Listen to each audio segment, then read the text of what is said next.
Welcome to Comics Bazaar, the channel of comics commentary and arcana. This video features the Uncanny X-Men number 182, cover dated June 1984. No caption on this cover. Obviously the decision by the editors was that it doesn't need one.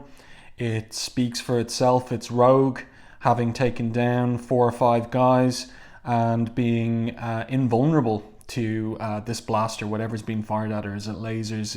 Is it bullets? We don't know, but she looks pretty determined, and she's wearing that new costume with the orange top and the green gloves and boots and belt. So the cover is by John Romita Jr., inking himself as well, which is interesting because in this time period, the decision was that Romita Jr. only was to provide breakdowns for the inner comics pages to be finished by Dan Green. But here he's allowed on the cover to pencil and ink himself. I also like, before moving on, the concentric circle design here, drawing our attention to Rogue. And I like that magenta circle as well. So pretty cool cover. Definitely would stand out on the newsstand for purchase. So let's open this one up to the splash page. And here we have Rogue in flight.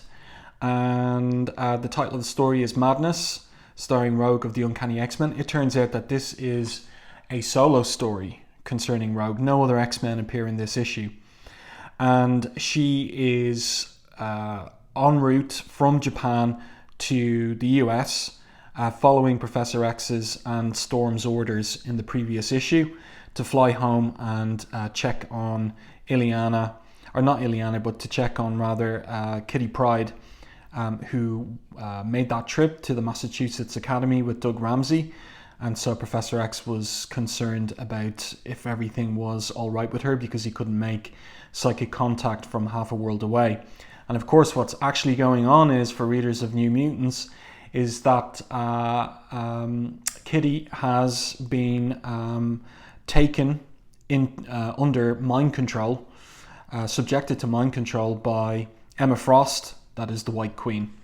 So the creative team here is Chris Claremont, writer, John Romita Jr., and Dan Green credited as artists. As I said earlier, Romita Jr. is providing breakdowns only, and Dan Green finishes. Glynis Wine, colorist, Tom Orzechowski, letterer. And interesting to note here, credited as editors Louise Jones and Ann Nocenti. So Ann Nocenti en route to becoming the sole editor of the book. So let's continue. Rogue, as I said, is in US airspace and she's almost home, and she decides to have a bit of fun. This is a really well drawn page. I like these horizontal page length panels that Romita Jr. is doing, and I'm pretty much convinced he's gotten the idea for that, or has been prompted to it by looking at Frank Miller's work on Daredevil, because he definitely was a student of Miller's work on Daredevil, and it's showing up here with these page length horizontal panels, I feel. And I like Glynis Oliver's colouring choices for this page as well. So clearly it is morning, and so we've got these magentas and oranges indicating the morning colouring. And Rogue passes by, blows a kiss at the pilots on the plane, on the trijet. That's pretty cool. And then she makes her way down to the X-Mansion and comes in via Storm's attic, walks down the stairs, checks in on Kitty's room, and she's there thinking the prof sent me to check on his novice students, the New Mutants and Kitty Pryde, while he and the X-Men fight the giant dragon that followed us back from outer space. That's all a reference to the previous issue. But she thinks all she really wants to do is soak in a hot tub and then sleep for a whole interrupted week. That flight took more out of me than I thought. I've never felt so beat. So she's flown halfway across the world. She was exuberant on the splash page, but actually she's exhausted. And we're going to see something very interesting that emerges by virtue of that exhaustion and fatigue that she's feeling, having overexerted herself. And so then she heads down to the professor's study to check the messages there. She finds a message actually from Madeline Pryor, where Madeline is calling the professor because Scott has vanished right out of my arms. What's happened to my husband, Professor? Where is he? Who took him? Please help him. Help me. And then there's a handy note here from Louise Jones and Ann Nocenti that the explanations are to be found in Secret Wars, the miniseries. And of course, in the previous issue of X-Men, we saw that Cyclops, along with the rest of the X-Men, was returned to Earth. And Cyclops was lucky because he was returned directly to Madeline on their honeymoon after getting married. So then Rogue hears another message, and this one is from Michael Rossi, Colonel Michael Rossi. And Rogue recognizes the voice. I'm aboard S.H.I.E.L.D.'s helicarrier, Rossi says. I'm afraid our suspicions have been confirmed. So Rossi's been working with Professor X on something. What are the suspicions? Well, we'll get a little sense of what that might be later on in the issue. And Rogue thinks he was cut off in mid-transition. He's in trouble. So she just flies straight out the windows, throwing up in a mess the papers on the professor's desk. And one of them turns out to be a note, that flies in under the desk itself. And it's a letter from Ileana. Professor Kitty accompanied her friend Doug Ramsey to the Massachusetts Academy to keep an eye on him. She figured she'd be safe because Emma Frost was still in a coma. She was wrong. And there's also a message on the answering machine from Ileana that the New Mutants are going to rescue Kitty, and they're talking about how the White Queen is brainwashing Kitty into deserting the X-Men and joining them. And Ileana says, we're in a mess ourselves. If you never come back, then it really doesn't matter. So that message is lost and is not going to get to the professor.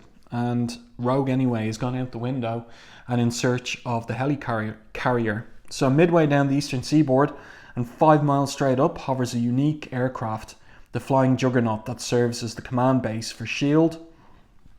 And on its detention deck, we've got Michael Rossi there, and he's been beaten up by this guy Price, the S.H.I.E.L.D. guy Price, and his colleague, what's his name again, Garfield, tells him to cut it out, but Price is intent on continuing to beat up Rossi, and Garfield there says, Fury's orders, Price, no rough stuff. Fury's getting old, says Price, and maybe too soft for his own good. Besides, old buddy, who's to tell him? So this guy heads off for a break, and then we get the explanation of what happened. We caught the intruder in the computer center scanning for data on the Hellfire Club and its current chairman, Sebastian Shaw. I'd better report in. But who does he report to? Well, not Garfield, Garwood is the guy's name. This is Agent Garwood with an urgent Delta flash for Royal Midnight. And that's an interesting code name, Royal Midnight. And we'll see who it turns out to be. It turns out to be Sebastian Shaw. So the Black King of the Hellfire Club. And so Garwood is a mole in S.H.I.E.L.D. working for Sebastian Shaw. And this may be what Rossi discovered and what confirmed Professor X's suspicions that the Hellfire Club had infiltrated various government departments and institutions, including S.H.I.E.L.D. So, Garwood holds up a photo of Rossi, and the Black King asks Tessa to identify him, so she gives him the details. Colonel Michael Rossi, United States Air Force, field operative with the Special Investigations Service, reported missing in action some years ago. Is he a threat to the inner circle? Asks Shaw. Unknown, Sebastian, insufficient data. But Shaw concludes, the fact that Rossi is curious about me at all makes him dangerous. Eliminate him, Garwood. And then, this is a really cool bit, the White Queen, Emma Frost, makes a telepathic visitation to Shaw, and she gives him the news. I've acquired some new students at my Massachusetts Academy, Charles Xavier's former proteges, the New Mutants. So things didn't work out well for Illyana and the New Mutants, and she asks Shaw, would you care to meet them? I'd love to, I'll see you tomorrow. So that story gets told in New Mutants number 17, according to Louise Jones and Ann Nocenti. So then we're back to Rogue, and she has somehow tracked down the helicarrier, which should be, kind of tough to find, given that it is the mobile base for S.H.I.E.L.D., but she's found it, and she's resting whimsically on this cloud, and she thinks sun's almost gone, the sky's still light, but the ground's in shadow. Time she made her move. So she is thinking here in ways that are maybe a little bit unexpected from someone like Rogue. She's thinking tactically, and where would she have ever picked up that kind of experience or skill? Also, look at this. She's got this coin in her hand, and it turns out to be this dollar coin from the period 1979 to 1981. I looked this up. Susan B. Anthony dollar coin. So it was the size of a quarter, and she throws it at the helicarrier, and then we got the explanation here. The helicarrier's armored like a battleship, but if something's thrown hard enough, it can punch through anything, like a straw hurled by a hurricane wind through the trunk of an oak. So the ball here houses the main radar system, very delicate equipment. Look at the dollar bouncing around, taking out the machinery. And once it's out of action, this tub will be virtually blind. So Rogue makes her way in all confusion. Who's then to notice me slipping aboard? But again, the question is, how would she know any of this kind of tactics, which would be more or better known to somebody with experience in espionage, yes? So she continues her infiltration of the helicarrier. She takes on these technicians here pretty easily. And then she undoes the bulkhead system, and she says here, this seals the damage control bulkheads trapping the crew in their various compartments, and this ensures they're having to open each door manually, as well as neutralizing the vessel's entire internal security network. Not too shabby, if she does say so herself as she clicks her fingers. Everybody will be way too busy just making sure the carrier stays aloft to worry about me. So pretty thoughtful work by Rogue. Then we've got this guy Garwood. The alarm's going. Blast doors have been activated. So he slides in under the blast door before it closes down. That's pretty cool. And then he finds his partner Price standing over Michael Rossi. But he shoots Price, kills him, and apologizes, saying, my apologies, I have other plans for you and the good colonel here. He overpowered you, grabbed your gun and shot you dead. I had no choice but to kill him. To satisfy ballistics, I'll put my weapon in Rossi's hand and take yours for myself. No one will be the wiser. But he's interrupted by none other than Rogue opening up that blast door easily with her super strength. And then the door just slams down behind her. I like that effect, indicating the motion of the door slamming down and then the air and dust being agitated. That looks really cool. So then he blasts away at Rogue. Obviously that's the image from the cover, and he realizes she's invulnerable, but I've still got a chance to finish Rossi. Not quick enough though. She grabs the gun and smashes it with her super strength and punches him out. So great action sequences by Romita Jr. on these pages. Then she picks up Rossi, and this is a really cool bit here. Colonel Mickey, she calls him. What's going on? Why call him so familiar, with such a familiar term? They did a royal number on you, didn't they, Ace? Why is she calling him by that nickname? Not to worry though, you're in good hands. The best I'll take care of you, not I'll take care of you, the way you always did me. And Rossi there, even though he looks really the worse for wear with the bruise on his eye and cheek and bleeding from his nose, Romita Jr. always very good at drawing people who've been beaten up and bruised. It's one of his skills, one of his talents. He's very good at that. That voice can't be thought, never see you again. So who is it? Me and the bad penny lover, forever popping up where and when least expected. So what's going on here, and why is Rogue using I rather than as the first person pronoun. Well, it's going to turn out that Carol Danvers' psyche is asserting itself here because of the emotional connection that Carol had with Michael Rossi, who was her first love. And it has prompted, as I said, the emergence of her psyche to overwhelm Rogues. And this is the beginning of an exploration of the consequences of Rogue's permanent absorption of Carol Danvers' powers and memories, going all the way back to Avengers Annual number 10 when it first happened, a video review of which is on the channel if you're interested in that. So Claremont picking up on that years later and exploring it in this particular issue. So again, Rogue, but Carol Danvers' psyche on top, thinking tactically, emerges, flies right through the side of the helicarrier. These fighter jets go after her, but she takes care of them using another one of those Susan B. Anthony dollar coins. Takes out the engine on this particular jet. The pilot's got to bail out. Great colors on this page as well. I love these purples and blues and magentas that Glynis Wine is using on the page. Really, really nicely done. Makes the art really pop. And again, great storytelling. Just think about what Romita Jr. has to draw here, and he's right up to the mark. So this other pilot who's still got his jet loses track of her because Rogue is flying so fast.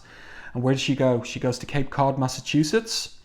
And this is it must be like a summer residence by the sea, owned by Carol Danvers' parents.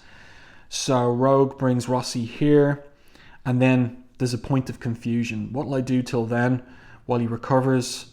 What's wrong? This house, I don't belong. Bingo, she thinks. So there's real confusion here. The two personalities, the two psyches battling in Rogue's head for dominance, and kind of unaware of each other. At least Carol is unaware of Rogue at this point. And Carol goes into the kitchen. If Mom was her usual dependable self, the pantry would be fully stocked.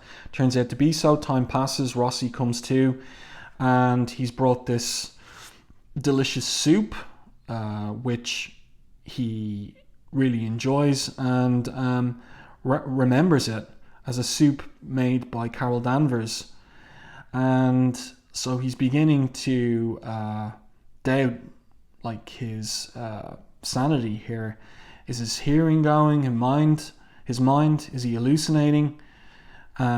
He's baffled by the soup. He thought it was unique, but Rogue replies, "It's mine. You don't understand. A friend of mine came up with the exact same dish. Rossi, that friend was me. What's with the head games, chum? We've known each other for years." So this continues, this back and forth, and the confusion building. And both of them shocked and scared here at the end. And this is a really interesting point where Rossi says, when Rogue says, "Stop it, you're scaring me," he says, "No more so than you are me. When was Lubyanka? 8 years ago. And we first met right after I joined the Air Force." So I should go up here and take a look at this thing that Carol Rogue says. She says, "Do you think I'd ever leave you in the lurch after the way you and Wolverine defied orders to bust me out of the Lubyanka prison? The KGB would never have let me go." And this is something that gets referenced a number of times in the future, this prison break. And it's something that Carol talks to Wolverine about, recalls it with him when she takes over Rogue in Genosha. In the storyline that ran from issues 235 to 238, video reviews of which are on the channel. So this is something that Claremont would make use of up ahead in the future, but we never do get to see that actual prison break. That would be pretty cool if he did a new comic showing that story. I'd like to see that. Let me know in the comments whether you'd be interested too. Also, one other little observation here. This speech balloon down here, you can see the ruled lines, Orzechowski's ruled lines here, and that's an indication that Maybe this issue went to the press under the deadline gun, that there wasn't time to erase those couple of lines there. So finally, the obvious thing is, how about taking a look in the mirror, Carol? So she does, and she sees her hair. Why is it so short? It should be blonde. What happened to her face? What's happening to her? So Rossi grabs a hold of her shoulders and says, Rogue, listen to me. You're not Carol Danvers. Stop trying to pretend you are. And she runs off. This is a great top-down shot here by Romita Jr. Runs out of the cabin, trips on this barrier, down onto the sand. And then she sees these memories of her brothers, those boys, Steve and Joe Jr., Carol's brothers. Steve was killed in Vietnam. The girl, Carol herself, she's running towards me. She is me, and the way that she kind of like morphs into Rogue, she catches the ball. And then Rogue sees Carol split apart again, only now she's grown up, older than me. And it's revealed in this issue that Rogue is 18. The images aren't real, merely memories Rogue sees in her mind's eyes, says the narrative captions here, feels in both heart and soul as she relives a life that is and is not hers. The hard, dangerous years as a secret agent, a young woman's passionate first love for her mentor and partner, Michael Rossi, a transformation from human to something much more as Carol Danvers becomes Ms. Marvel, triumph, tragedy, an attempt to build a new and happier life in San Francisco, shattered one summer's night by an ambush. That's Avengers Annual number 10. A battle to the death with Claremontism, quarter neither asked nor given. So we see the shock there on Rogue's face, and that actually looks, the way that that's drawn, that's more Dan Green than it is John Romita Jr. Romita Jr. would have harder cheekbones there, more angular. Also the eyes would be different. So this is very much finishes by Dan Green on that particular shot, shot of Rogue. So Rossi hears Rogue screaming out on the beach. He goes down to her, and she's traumatized and shouts at him to stay away from her. She says, don't touch me, Rossi, or I may do to you what I did to her, Carol. I stole her life when I absorbed her powers and memories and destroyed her, as surely as I'd put a bullet through her head. And in the process, I may have destroyed myself as well. So this is the reason that Rogue went to Professor X in desperation back in issue 171. And she's been doing so well over the course of the year in comics publishing time since then. But we're reminded here of just her difficult situation. As she says here, great art on this page too. Use of screen tone here for the shadows. I never realized how much she lost because of me. I took not just her memories, but the emotions that were bound up with them. All the things that give life and self-meaning. Now when she looks at you or her folks, she may know who you are. Thanks to Professor Xavier's therapy, she's talking about binary and how she should feel towards you, but I'm the one who feels those emotions. You were right, Rossi, she says. We've never met, but inside me are memories of when you and Carol were in love. They fool me, I get confused, I react as if they're my memories, my emotions. So Rossi's absolutely horrified because he didn't know anything about what happened between Rogue and Carol. So he asks her, how could you have done such a thing? For pity's sake, why? And of course she explains ignorance. She didn't know the full extent of her powers. It wasn't intentional. But she also admits here, and this is really good, also hatred, vengeance. We'd fought a few months earlier. I'd almost been killed. I wanted to get even. I guess I got my wish. She's a strong woman though. She won't quit. The Carol side of me keeps trying to take control. So Claremont just doesn't leave it as simple an exculpation of blame for Rogue, that she didn't intend it. There also is that fact that she did hate Carol and wanted vengeance. And then Rogue, who's so confused, keeps addressing Rossi by the nickname Ace, and he's disgusted. Don't call me that, you haven't the right. So what happened to Carol? And Rogue responds, "I'm Carol in all the ways that count."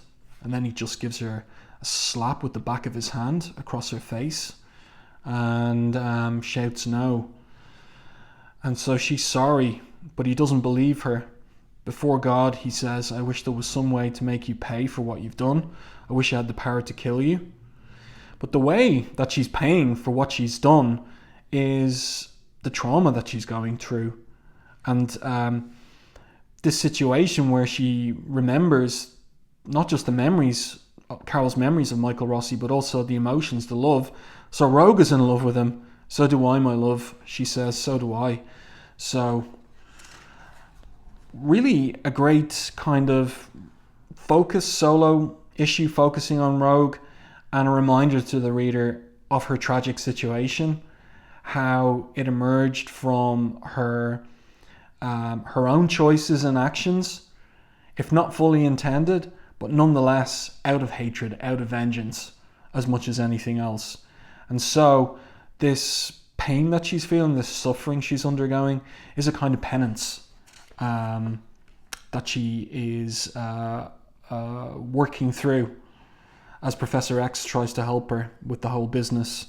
And then we have an epilogue, and that is finally Fury and La Contessa Valentina Allegro de Fontaine arrive, and they interview Garwood in Medical Bay.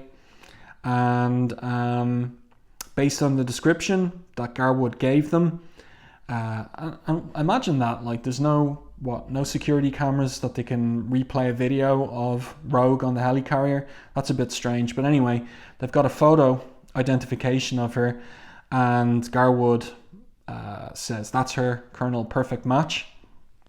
And the Contessa says, "We still haven't identified the prisoner, but his rescuer is Rogue, one of the Brotherhood of Evil Mutants, though lately she's been affiliated with the X-Men. Her power to absorb the mind and physical abilities of whomever she touches. Her power is, rather." And then the Contessa thinks, and this is, this makes sense. She thinks, strange. Price was shot. Why would someone with Rogue's assets stoop to using a gun? That doesn't make sense. So at least the Contessa's thinking here. But Fury basically says he doesn't care if Rogue's joined the Girl Scouts. He won't have his people murdered. Issue an all points alert for Rogue. Bring her in. She's to be considered extremely dangerous. If she resists, I hereby authorize the use of deadly force. So hopefully the Contessa has a word with Fury and makes the point about why on earth would she use a gun, and that maybe something's fishy here with this Garwood character. But Claremont never revisits this. We never see this Garwood mole again, and that's a shame, really. Letters page answered by Aurora. Some of these letters have to do, or all of the letters have to do, with her new look from X-Men 173. And here we also have the statement of ownership, and we get the numbers in terms of how well the comic is selling, and we see total paid circulation, average number of copies each issue during the preceding 12 months, 336,000. Single issue nearest to filing date, 359,000 copies sold of Uncanny X-Men. That's between direct sales and newsstands. So the comic doing very well in 1984 after Paul Smith's run on the title, which is when most people say the sales began to shoot up incrementally year on year. So I do hope that you enjoyed this review and commentary on Claremont's solo story focus on Rogue and the fallout of her permanent absorption of Carol Danvers' powers and memories. If you like this video, please like it on YouTube, and if you haven't done so already, subscribe to the channel and stay tuned for more content like this.